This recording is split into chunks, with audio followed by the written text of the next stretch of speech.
라디오에 물어보세요.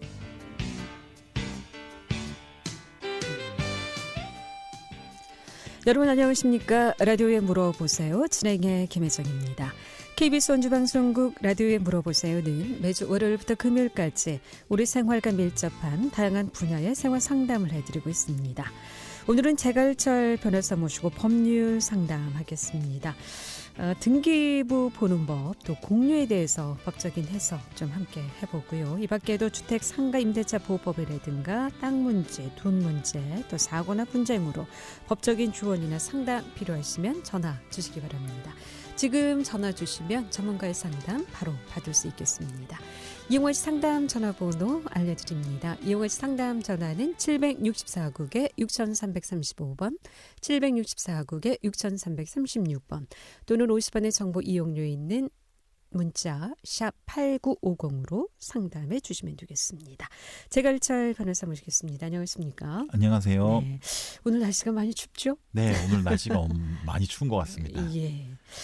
자, 이 법률적인 문제, 오늘 등기부 보는 법 그리고 공유에 대해서 좀 말씀 들어보도록 하겠습니다. 먼저 이 등기부 보는 법, 이 남의 등기를 좀 볼 수가 있는 건가요? 네, 청취자분들께서 네. 부동산에 관심이 많거나 좀 지식이 있으신 분들은 다 알고 계시는 내용인데 의외로 제가 깜짝 놀란 게 등기부를 자기 토지만 볼 수 있다. 개인정보처럼 네. 또는 등기부는 아무나 볼 수 없고 법원에서만 볼 수 있고 또는 공인중개사 사무실에 가서 꼭 부탁을 해야 볼 수 있는 것으로 착각하시는 분들이 많이 있으신데요. 오늘 들으시는 것도 이거 하나만 기억하셨으면 좋겠어요.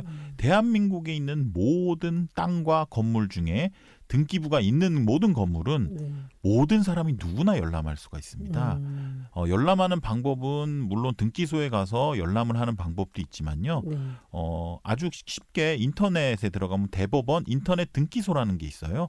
그러면 누구나 소정의 비용 700원인가 그렇거든요. 그 정도만 내면 누구나 모든 토지와 건물에 대한 등기를 확인할 수가 있어요.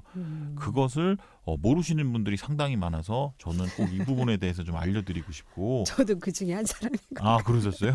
이거를 모르시는 분들이 누구나 알 수 있어요. 그래서 남의 등기부를 몰래 보는 거 아니냐. 어떤 자신의 그 토지, 자기 집 등기부를 누가 이렇게 들이밀면 내 등기부를 당신이 어떻게 들고 있냐 이런 식으로 생각하시는 분들이 있는데요. 그건 절대 아니고요. 모든 사람이 누구나 어느 토지든 어느 건물이든 다 볼 수 있습니다. 다만 거기에 이제 소유자들의 개인 정보들이 나와 있어요. 이름이랑 주민번호, 주소 이런 게 나와 있는데요. 그런 거는 기본적으로 가려서 나와요. 땡땡땡땡 이렇게 별표 표시로. 그래서 이름은 나오는데 이름과 주소는 나오는데 주민번호나 이런 거는 볼 수가 없죠. 개인 자기 거를 열람할 때는 그걸 볼 수가 있겠지만 타인의 것은 그 정도만 가리고 볼 수 있고 나머지는 다 볼 수 있습니다. 특히 이제 남의 등기부 볼 필요성을 느끼지 못해서 보지 않다 보니까 볼 수 있을까? 이런 의문을 가져보지도 않았는데 어떤 경우에 그러면 이 등기부를 좀 열람하는 경우가 많습니까? 제일 최고로 남의 등기부를 꼭 봐야 될 거는 내가 매수를 할 경우에. 그러니까 매수를 할 때 공인중개사나 이런 전문가랑 함께 일을 처리한다면 공인중개사나 이런 전문가들이 알아서 등기부도 검토해주고 하겠지만 그렇지 않고 개인적으로 하거나 아니면 공인중개사라고 하더라도 또 실수를 할 수가 있기 때문에 본인이 자신의 거액을 투자해서 부동산을 매입, 건물을 사거나 토지를 살 때는 그 땅의 상태 정도는 알아두어야 되기 때문에 매입할 때 가장 중요한 그 등기부를 확인해야 될 시기고요. 또 하나는 내가 받을 돈이 있어요. 근데 그 사람이 살고 있는 집이 그 사람 집인지 아니면 새 들어 사는 건지를 알아야 채권 추심이 가능하지 않습니까?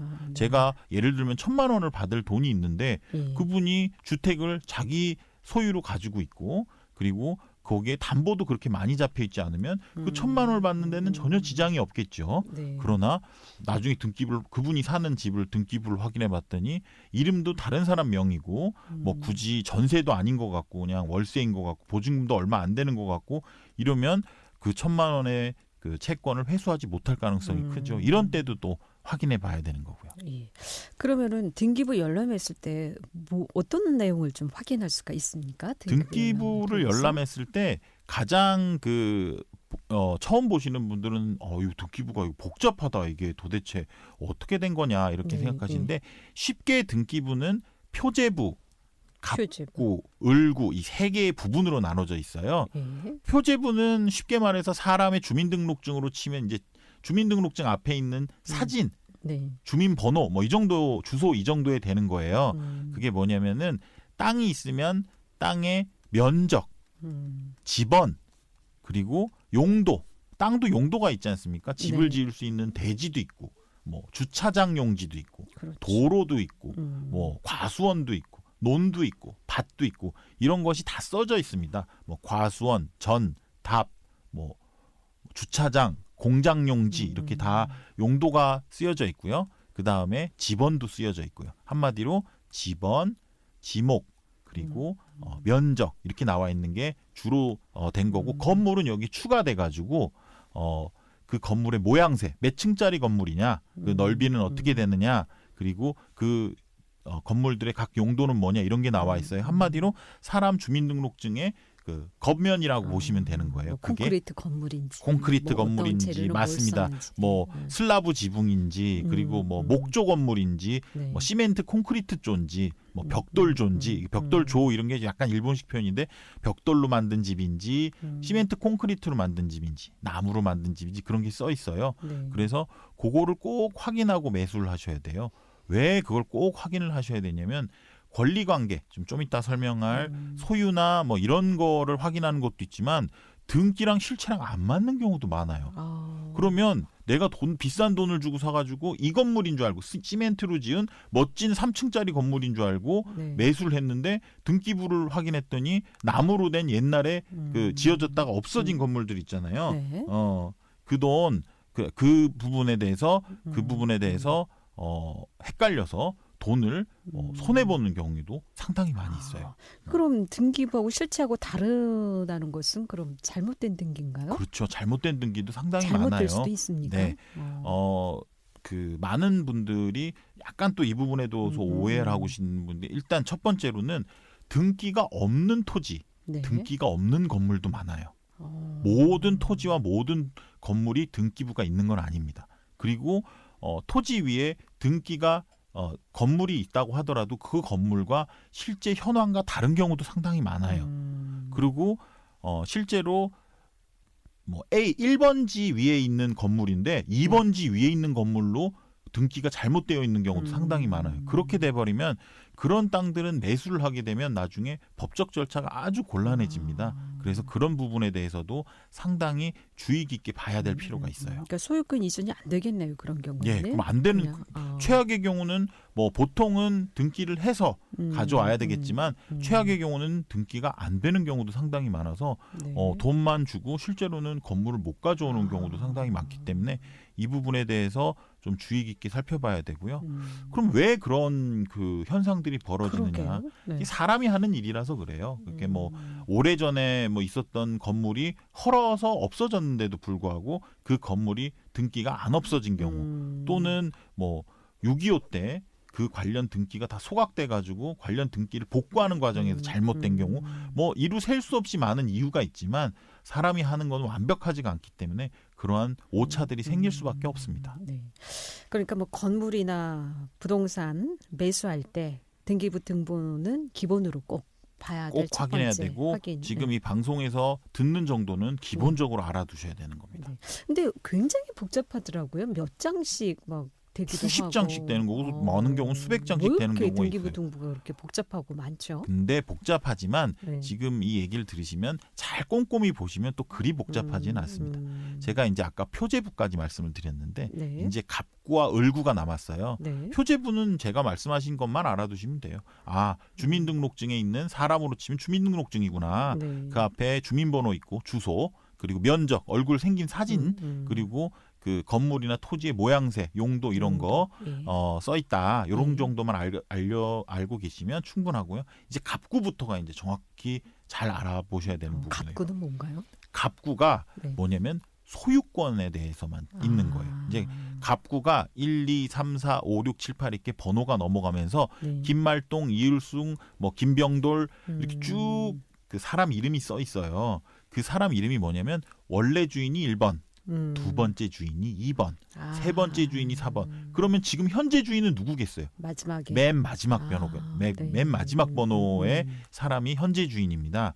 그래서 거기에 보면 이 첫 번째 주인에서 두 번째 주인으로 넘어가는 그러한 그 원인이 나와 있어요. 뭐 매매일 수도 있고 증여일 수도 있고 그리고 뭐 경매로 낙찰받은 걸 수도 있고 여러 가지 방법으로 취득을 했을 거기 때문에 그 취득한 날짜 그리고 그 취득한 원인까지 다 나와 있기 때문에 현재 주인이 누구고 네. 그리고 그 주인까지 돌아오는 그 역사가 기록되어 있는 그런 거라고 알고 계시면 됩니다. 그러니까 매도자하고 그 마지막에 확인 그 건물 주인이 누군지 이것도 좀 확인할 필요성이 그렇죠. 있겠네요. 저는 김말동이랑 계약을 했는데 등기부를 딱 떼봤는데 다른 사람 이율순으로 계약이 돼 있으면 이건 뭔가 문제 일단은 이상한 겁니다. 예. 네.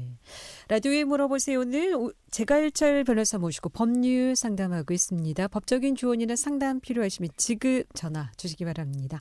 이용하시 상담 전화 764국에 6335번, 764국에 6336번 두 대의 전화 준비되어 있습니다.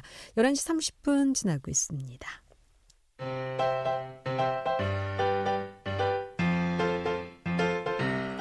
건강정보와 생활정보를 전문가가 직접 상담해드리는 라디오에 물어보세요는 매일 11시 5분부터 40분까지 생방송으로 진행됩니다. 이 방송은 KBS 원주라디오 유튜브 채널을 통해 다시 들으실 수 있습니다.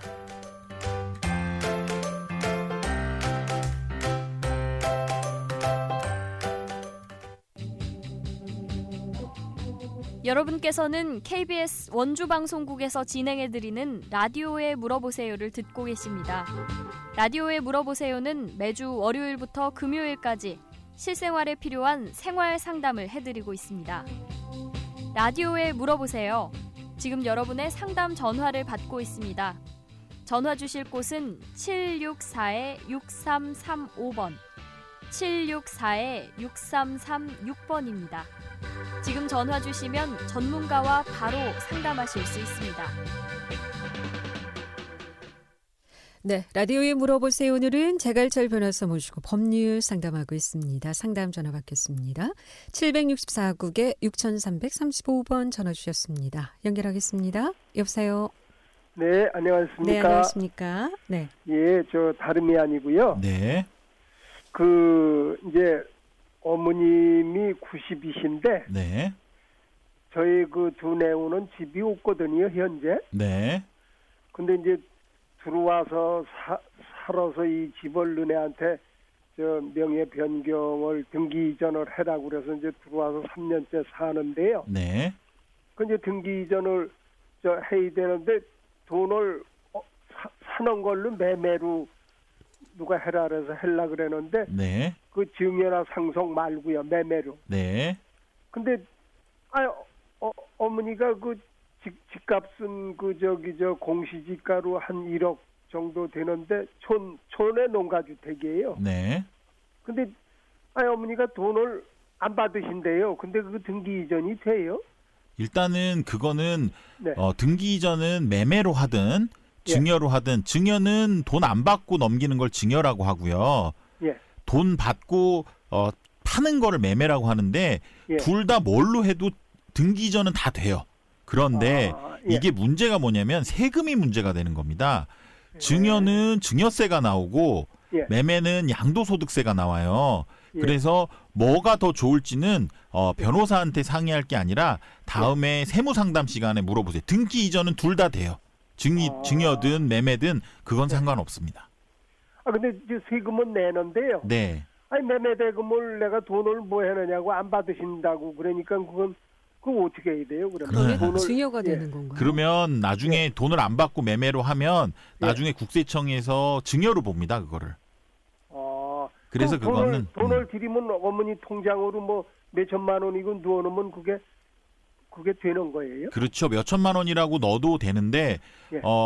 세무적인 관점에서 보면은 그 집이 실제로 1억이 넘는 돈인데 몇천만 원만 넣었다고 그러면 차익이 있잖아요. 예를 들면은 그렇죠. 그 부분은 또 증여로 봐요. 그러니까 요런 문제가 있으니까 세금을 어떻게 하면 그 절세를 할 수 있는지 이런 부분은 제 분야가 아니라서 그 부분은 세무사님이 오시면은 상담을 해보시면 가능할 것 같고요. 어찌 됐건 증여든 매매든 등기 이전은 다 됩니다. 그 등기 이전을 하고 나중에 이제 그 세금 나오면 세금만 물으면 뭐 법적으로 그 문제 없습니다. 걸리는 건 없겠네요. 전혀 없습니다. 예. 잘 알았습니다. 네, 고맙습니다. 고맙습니다. 네. 예, 라디오에 물어보세요. 오늘 법률 상담하고 있습니다. 법적인 조언이나 상담 필요하신 분 지금 전화 주시면 상담 받을 수 있겠습니다. 이용하시 상담 전화 764국에 6335번, 764국에 6336번 두 대의 전화 준비되어 있고요. 또 50원의 정보 이용료 있는 문자 샵 8950으로 상담해 주시면 되겠습니다. 자, 등기부 보는 법 갑구까지 말씀 들었습니다. 네. 소유권 확인하라. 일단은 뭐 시간 관계상 좀 해드릴 말씀이 있는데 갑구는 일단 무조건 소유권. 그런데 여기 압류나 이런 게 되면 또 네. 갑구의 표시가 돼요. 예를 들면 가압류, 압류, 가처분처럼 법원에서 뭔가 소유권을 처분하지 못하게 하는 뭔가가 생기면 네. 갑구에 표시되니까 갑구를 유심히 봐야 돼요. 지금 현재 소유자가 누구인지 아는 것도 중요하지만 네. 실제로 뭔가 압류나 가압류, 가처분처럼 처분할 수 없는 무언가가 있는지 그리고 이 소유자의 신용 상태가 어떤지를 간접적으로 추론하기 위해서 갑구를 한번 유의 깊게 봐야 되고요. 네. 을구는 제한 물건을 표시한 건데 좀 어렵죠. 제한 물건이라는 게 뭐냐면 우리가 은행에서 돈 빌릴 때 근저당 설정하잖아요. 네. 근저당 같은 거를 을구에 표시를 하는 거예요. 그러니까 소유권은 갑구, 제한 물건은 을구인데 을구 중에 제일 대표적인 게 근저당. 그래서 근저당 말고 뭐 지상권 뭐 여러 가지가 있어요. 그러나 제일 중요한 게 지상권, 전세권, 근저당인데 나머지는 크게 뭐 실생활에 그렇게 많이 영향을 미치진 않는데 근저당이 제일 중요한데요. 그 아파트, 그 땅, 그 건물이 뭐 얼마 속된 말로 뭐 잡혀 먹는다 그러잖아요. 얼마의 담보가 설정돼 있는지를 확인, 그 금액도 나오거든요. 그거를 확인하려면 꼭 을구를 확인하셔야 돼요.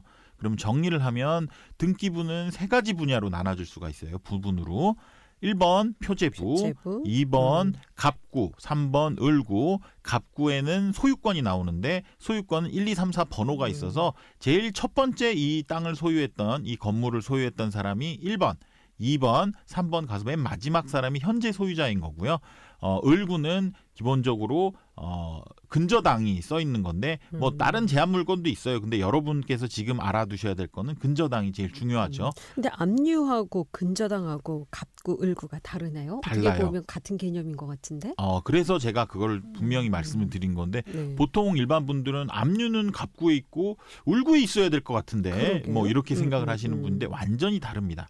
압류나 가압류나 가처분 같은 경우는 그 토지 소유자, 건물 소유자의 의사에 전혀 반하거나 그 의사에 따르지 않고 일방적으로 하는 거예요. 내가, 그러니까 돈을 빌려준 내가, 채권자인 내가 그냥 법원을 통해서 잡아버리는 거예요. 한마디로.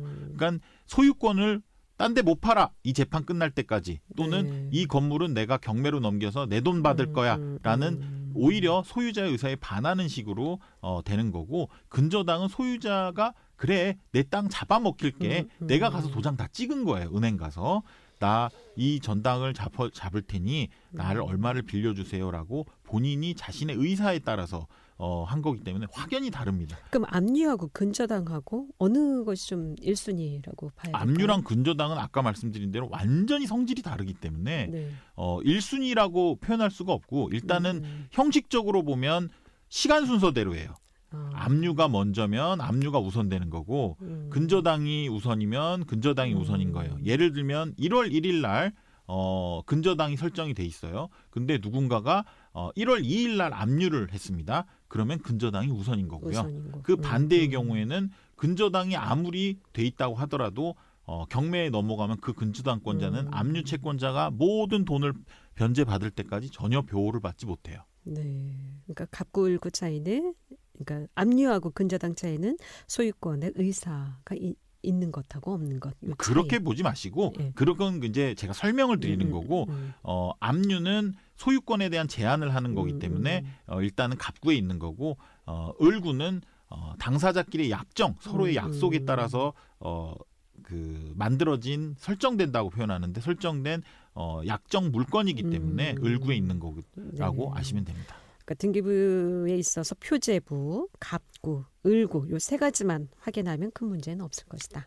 세 가지만 확인하면 큰 문제가 없는 게 등기부는 그 세 가지가 전부입니다. 네, 그렇군요. 그것만 확인하시면 전부 확인한 겁니다. 예, 네. 오늘 여기까지 듣겠습니다. 네, 감사합니다. 고맙습니다. 잘 들었습니다. 라디오에 물어보세요. 오늘은 제갈철 변호사 모시고 법률 상담했고요. 내일 이 시간에는 플라우뱅크 최원선 대표 모시고 꽃 가꾸기에 대해서 상담하겠습니다. 함께해 주신 여러분 고맙습니다. 안녕히 계십시오.